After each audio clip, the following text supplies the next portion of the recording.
1970년대 후반부터 시작된 비디오 게임 열풍은 게임과 아무런 상관이 없는 회사들이 비디오 게임 산업으로 진출하게 되는 기폭제였습니다.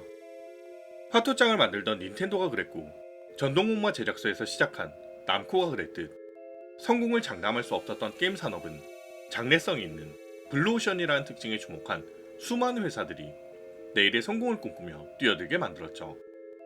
그렇게 게임 업계에 뛰어든 회사 중에는 1964년에 설립된 테칸이라는 인력관리 회사도 있었는데, 이 회사의 정식 이름은 제국관제주식회사였으며 건축물의 관리업, 그러니까 여러분께서도 잘 알고 계시는 청소부를 파견하는 인력관리회사 중 하나였습니다. 테칸이라는 게임 회사는 내가 들어본 적이 없는데 라고 생각하시는 분도 많이 계실 테지만, 이 회사는 사실 여러 번 사명을 바꾼 적이 있는데요. 그 중에 하나를 대면 여러분께서도 무릎을 탁 치면서 여기가 거기야? 라는 말을 하게 되실 겁니다. 네, 바로 테크모죠. 물론 오늘 제가 여러분께 이야기해드릴 회사는 테크모가 아니지만 그 뿌리는 여기서부터 시작되었거든요. 이번에 게임인에서 다루게 될 게임 회사는 여신전생과 페르소나, 세계수의 미궁으로 잘 알려진 세가의 자회사 아틀라스입니다. 일본의 게임 제작사들의 역사를 거슬러 올라가 보면 정말 의외의 곳에서 시작된 경우가 많다는 것을 깨닫게 됩니다. 우선 아틀라스의 이야기를 하는데 왜 테크모의 전신인 테칸이라는 회사의 이름이 나왔는가부터 이야기를 시작해보죠. 먼저 언급했듯 테칸은 회사의 역사를 빌딩 관리로 시작했는데, 이 시기의 빌딩 관리는 지금처럼 복잡한 배선이나 네트워크 관리가 아니라 청소 및 위생 관리가 중심이었고, 청소부들을 빌딩으로 파견하는 일종의 용역업체에 가까웠으며 사람을 꽤나 홀대하는 직종이었습니다. 이는 게임 제작을 시작하면서도 별반 달라질 게 없었는데, 개발자들을 대하는 태도가 사실상 용역업체의 일반 사무직과 다를 바가 없었던 거죠. 1980년대에는 이렇게 개발자들을 홀대하는 게임 회사들이 상당히 많았고, 이로 인해 게임 개발자들의 이직이 굉장히 잦은 편이었는데요. 당시 테칸에서 이탈한 개발자들은 대부분 다른 게임 개발사로 이직했지만, 그 중에는 자신만의 길을 가려던 사람들도 있었습니다. 그 중에 한 명이 바로 하라노 나오야였는데, 그는 어려운 가정 사정 때문에 자신이 꿈꾸던 방송업을 포기하고 고등학교를 졸업한 뒤 무작정 도쿄로 상경해서 가구 배달, 식당 종업원 등을 전전하다 일본 해양 개발을 거쳐 유니버설의 어뮤즈먼트 지원부에 취직하게 되죠. 이후에는 어뮤즈먼트 및 비디오 게임 개발에 진출하려던 테칸의 임원의 눈에 띄어 스카웃되면서 처음으로 게임 업계에 진출합니다. 사실 그는 게임 개발보다는 아케이드 게임을 게임 센터에 유통하는 일을 맡았는데, 그러면서 게임 시장의 생리를 바닥부터 익히게 되죠. 그러면서 당시 테칸을 대표하던 여러 개발자들과 인연을 쌓게 됐는데, 테칸이 개발자들을 홀대하는 것과 그로 인해 여러 개발자들이 떠나가는 것을 보면서 게임으로 상업적인 성공을 하기 위해서는 개발자들이 마음껏 개발할 수 있는 환경이 중요하다는 것을 깨닫게 됩니다. 그리고 테칸 입사 5년 차인 1985년에 슈퍼마리오 브라더스의 폭발적인 성공으로 페미컴이 전 세계의 게임 시장을 장악하는 것을 보았고, 테칸이 아케이드의 성공에 안주하려는 움직임을 보이자 가정용 게임기 시장의 잠재력을 잃고 테칸을 떠나 독립하기로 결심하죠. 이듬해인 1986년에 테칸을 퇴사한 하라노는 테칸의 방침에 실망하고 자신과 뜻을 같이 하는 6명의 개발자들과 함께 그리스 신화에서 지구를 짊어진 거인 아틀라스처럼 게임 업계를 떠받치는 존재가 되자는 의미로 아틀라스라는 새로운 법인을 세우게 됩니다. 이때가 바로 1986년 4월, 우리가 알고 있는 아틀라스라는 게임 제작사가 탄생하는 순간이었죠. 초기에 큰 자본을 가지지 못했던 대부분의 게임 개발사들이 그랬듯 아틀라스 역시 다른 회사의 외주를 받아 하청 제작으로 스타트를 끊었습니다. 당연하지만 이런 하청 작업을 통해서 얻을 수 있는 돈은 뻔했고, 그들이 만든 게임 역시 대단한 히트를 기록하지는 못했죠. 바로 이 시기 게임 업계는 커다란 사건을 통해 큰 변화를 맞이하게 됐는데, 그건 바로 드래곤 퀘스트의 흥행과 RPG 장르의 유행입니다. 1980년대 중반 이후에 게임 업계를 이야기할 때 드래곤 퀘스트와 RPG의 유행은 앞으로도 질리도록 듣게 되실 그런 이야기인데요. 이 현상은 게임업계 전반에 엄청난 영향을 미쳤는데 당연하지만 아틀라스도 예외가 아니었다는 말이죠. 아틀라스에게는 이 변화가 꽤 행운으로 작용했는데 그건 바로 도쿠마 쇼텐의 어떤 미디어 믹스 기획이 이 시기에 진행되고 있었기 때문입니다. 이 시기 일본에서는 니시타니 아야라는 작가가 쓴 디지털 데빌 스토리라는 소설이 흥행하고 있었는데 도쿠마 쇼텐은 다른 출판사들이 그랬듯 당시의 유행에 편승하여 이 소설을 애니메이션 및 게임으로 미디어 믹스 사업을 전개하려고 했는데요. 우연인지 필연인지 이 소설의 작가였던 니시타니 아야는 아틀라스의 사장이었던 하라노 나오야와 친구였습니다. 니시타니는 이 디지털 데빌 스토리의 미디어 믹스 계획이 세워지자 하라노에게 이 사실을 이야기하면서 디지털 데빌 스토리의 게임화 작업을 하라노의 회사가 맡아줬으면 좋겠다고 말했죠. 그러나 게임을 제작하는 업체를 니시타니가 직접 고를 수는 없었기 때문에 우회책을 쓰게 되는데 그건 바로 디지털 데빌 스토리의 게임화 판권을 니시타니가 하라노에게 헐값에 판매해서 상표권을 아틀라스가 취득하게 만드는 거였습니다. 하라노는 이렇게 취득한 상표권을 이용해 당시 게임업계의 큰손이었던 남코를 찾아가 나카무라 마사야 사장에게 이런 사정을 말하고 아틀라스가 제작하는 새로운 RPG의 유통을 남코에서 맡아달라는 부탁을 하게 됩니다. 남코의 나카무라 사장은 아케이드의 게임 유통 시절에 하라노와 친분이 있었고 그가 큰 뜻을 가지고 게임업계에 투신한 것을 기특하게 여겨 기꺼이 새 게임의 유통을 맡아주겠다고 약속했고 도쿠마 쇼텐과 남코, 아틀라스, 그리고 니시타니 사장 간의 합의가 이루어졌죠. 게임의 제목은 디지털 데빌 사과의 1권 부제를 그대로 사용하여 디지털 데빌 스토리 여신전생으로 정해집니다. 이게 바로 아틀라스의 유구한 역사의 첫 페이지를 장식할 게임의 시작점이었죠. 디지털 데빌 스토리 여신전생의 기본 방식은 위저드와 거의 똑같은 형태였는데 여기에 원작 스토리 설정을 더해서 천재 프로그래머인 나카지마 아케미가 악마 소환 프로그램을 만들어 악마들을 동료로 삼고 마왕 루시퍼를 쓰러뜨리러 떠난다는 심플한 스토리였습니다. 이 디지털 데빌 스토리 여신전생의 제작에서 전체적인 작업을 주도적으로 진행했던 프로그래머가 한 명 있었는데 이 사람이 바로 여신전생 시리즈의 창조주 3인방 중 한 명이자 여신전생의 아버지라고 불리는 오카다 코지였죠. 사실 오카다 코지는 아틀라스에서도 숫자가 많지 않았던 프로그래머였지만 의외로 타 회사의 유명인들처럼 우수한 프로그래머는 아니었습니다. 그러나 오카다의 진가는 전체적인 게임의 기획과 스토리, 아이디어를 제공하는 부분에서 상당한 재능을 가지고 있었다는 거였죠. 먼저 언급했듯 아틀라스의 대표이자 사장이었던 하라노는 게임 업계에 큰 관심을 가지고 있었지만 게임 제작자로서의 재능은 거의 영에 수렴하는 사람이었는데 그는 자신이 모르는 부분에 전혀 관여하지 않고 그걸 잘하는 사람들에게 완전히 맡기는 편이었습니다.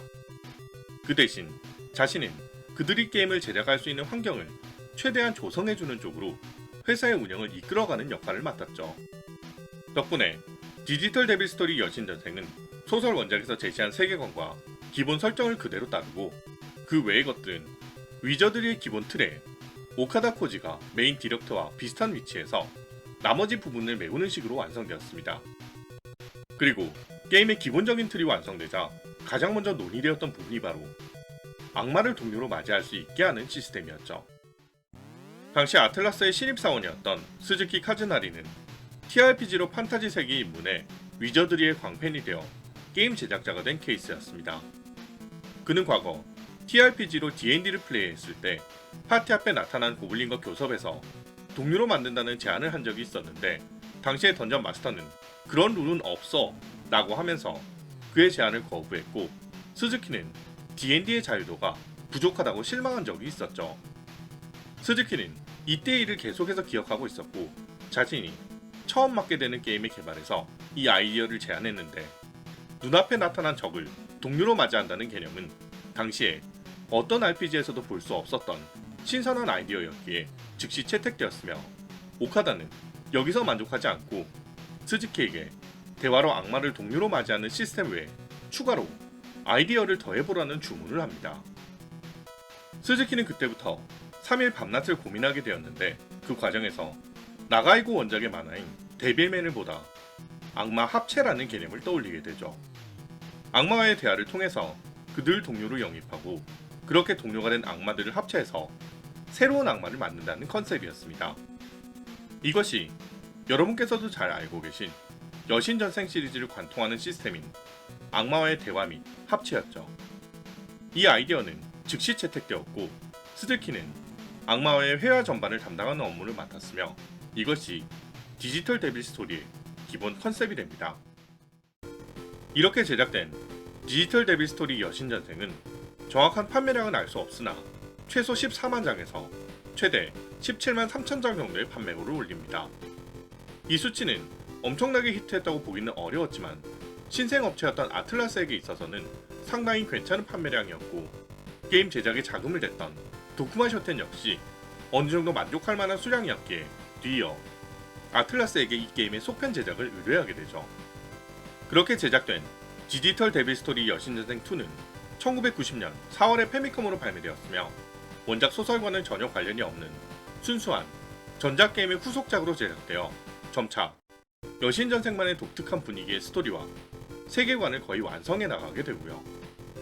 디지털 데빌 스토리 여신전생 2의 추정 판매량은 약 21만 장에서 25만 장 정도였지만 작품성에서는 굉장히 높은 평가를 받았고 1990년 페미통 연말 결산에서 드래곤 퀘스트 4와 함께 RPG 부문 대상을 수상할 정도로 많은 사람들에게 인정을 받았습니다. 하라노 사장은 에닉스와 스퀘어가 드래곤 퀘스트와 파이널 판타지 같은 대표작들을 앞세워서 게임 업계의 중심이 되는 것을 보고 이 여신전생이 아틀라스를 대표하는 작품이 되기에 충분하며 이 결정이 아틀라스를 성공의 계단으로 이끌어줄 것이라고 확신하죠. 하라노는 즉시 남코의 나카무라 마사야를 찾아가 여신전생의 유통권을 자사에게 판매해달라는 요청을 합니다. 여신전생이 장차 아틀라스라는 회사의 대표작이자 게임 업계에 나서기 위한 초석이 될 타이틀이라는 이야기와 함께 말이죠. 나카무라 사장은 디지털 데빌 스토리의 전체 판매량이 남코에게 있어서 엄청난 수준은 아니었고 애초에 여신전생의 상표권이 남코가 아닌 아틀라스에게 있었기 때문에 그 유통권만을 가지고 있어도 자신들에게 별 도움이 안 된다는 걸 알고 있었습니다. 더불어 새 게임을 낼 때마다 100만 장씩 판매하는 남코에서는 이 게임의 속편을 제작하기 위한 계획이 전혀 없었기도 했고요. 그래서 나카무라 사장은 하라노에게 장차 게임 업계를 짊어질 회사가 되어달라며 여신전생의 유통권을 아틀라스에게 무상으로 양도합니다. 이로 인해 아틀라스는 처음으로 자사의 독립작품이자 자사의 모든 게임들의 실질적인 시발점이 되는 게임을 개발할 수 있게 되죠. 이것이 바로 슈퍼 패미컴으로 등장한 아틀라스 명의 첫 작품 진 여신전생입니다. 하라노 나오야는 새로운 여신전생을 제작하면서 아틀라스만의 독자적인 브랜드를 확립하기를 원했습니다. 그와 함께 디지털 데빌 스토리라는 소설의 설정에서 벗어나기 위해 차기작의 이름을 진 여신전생으로 확정하죠. 이 진 여신전생의 제작은 아틀라스에게 여러모로 중요한 전환점이라고도 할 수 있었는데 그건 바로 이 시기 입사한 신입사원들이 1990년대 후반에서 2000년대 초반에 아틀라스가 제작하게 되는 게임의 핵심 스텝을 맡게 되는 인재들이었다는 겁니다. 악마 하가라는 이름으로 널리 알려지게 되는 카네코 카즈마도 바로 이때 입사한 새로운 스텝 중 하나였죠. 훗날 여신전생의 창조주 3인방으로 이름을 알린 오카다와 이토, 카네코가 처음으로 함께 제작한 게임이 바로 이 진 여신전생이었으며 오카다의 게임 기획과 이토의 광기 어린 스토리라인 그리고 그 분위기를 절묘하게 살리는 카네코의 그림이 하나가 되는 순간이었습니다.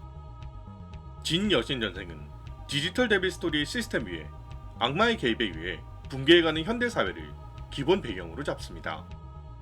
이를 게임 내에서 보다 리얼하게 그려내기 위해서 수석 개발자였던 오카다 코지와 시나리오 라이터인 이토 류타루는 각지의 사이비 종교나 오컬트 관련 단체 등을 돌아다니며 그 내용을 자세하게 취재했고 그 덕에 진 여신전생 특유의 세기말적인 분위기를 확립할 수 있었죠. 또한 가상의 세계가 아닌 현대의 도쿄를 배경으로 하기 위해 이토는 실제 지도를 펴놓고 쉘터의 위치나 이동 경로를 짜며 스토리를 써나갑니다. 진 여신전생의 스토리는 당시 시대상을 고려해도 상당히 과격한 내용들을 많이 포함했는데 대표적인 것을 꼽자면 게임 초반에 악마에게 공격당해 죽음을 맞이하는 중인 어머니를 그냥 지켜보거나 고통을 덜어주기 위해 목숨을 끊어주는 것을 플레이어가 직접 선택해야 하는 끔찍한 이벤트를 넣으려고 했을 정도였죠. 사장인 하라노는 재미만 있으면 상관없다며 오히려 이토의 창의성을 최대한 발휘할 수 있도록 지원을 아끼지 않았습니다. 물론 먼저 언급한 어머니 이벤트는 사회적으로도 큰 문제가 될 수 있는 내용이었기에 최종적으로 제외하게 되었지만요. 또한 게임의 주인공이 플레이어 자신이라는 테마를 잡고 주인공의 행동에 따라 주인공의 성향이 로우, 뉴트럴, 카오스로 나뉘게 되며 그로 인해 게임 후반의 전개가 완전히 달라지게 된다는 분기형 스토리 전개로 반복 플레이를 즐길 수 있는 여지를 만들어두기도 했습니다. 사실 이건 이 당시 플레이 타임이 짧으면 짧을수록 중고 시장에 빠르게 풀리기 때문에 초기 판매량을 확보하기 위한 조치이기도 했죠. 이를 시스템적으로도 자연스럽게 표현하기 위해서 주인공의 성향에 따라 동료로 소환할 수 있는 악마의 종류도 달라지게 만들었습니다.